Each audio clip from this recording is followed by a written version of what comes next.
مرغی زیادہ تر جناتی ہوتی ہے۔ زیادہ تر لوگوں کے کیس وہ خراب ہوتے ہیں جو کہتے ہیں کہ بس ہم جائیں، ابھی ہم سامنے معالج کے جائیں تو وہ پھونک مارے تو ہم ٹھیک ہو جائیں۔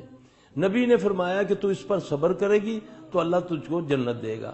ابن قیم رحمۃ اللہ علیہ ان کا بھی یہی نظریہ ہے کہ اس بیماری کی اس حدیث سے یہی مطلب ثابت ہوتا ہے کہ جو صبر سے علاج کرواتا ہے اللہ تبارک تعالیٰ اس کو ضرور شفا دیتے ہیں۔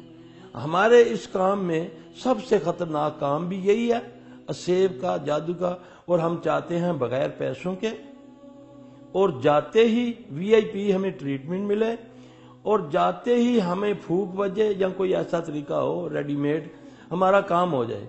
حالانکہ برسوں ہم سالوں گھومتے رہتے ہیں ہاسپٹلوں میں، آستانوں میں، لیکن مرضی ان کی یہ ہے کہ ہم ایسی جگہ جائیں، ایک جگہ 2 دن علاج نہیں ہوتا تو دوسری جگہ، تیسری جگہ، اس طرح زیادہ تر پیشہ ور لوگ ان کے کام کو بگاڑ دیتے ہیں۔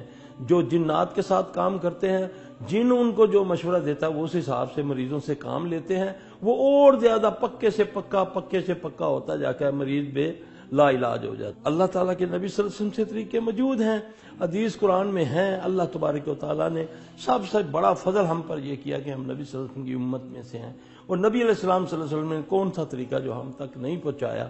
ہماری بد نصیبی ہے کہ ہم ٹونے ٹوٹ کے پڑھتے چلتے ہیں۔ کسی کو بولیں جی جاؤ فلک ناس پڑھ لو تو وہ کہتا ہے جی وہ تو ہمیں آتا ہے، کچھ اور بتاؤ۔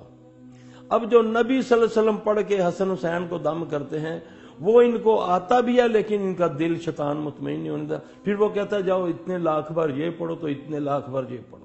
یہ طریقہ جو ہے یہ غلط ہے۔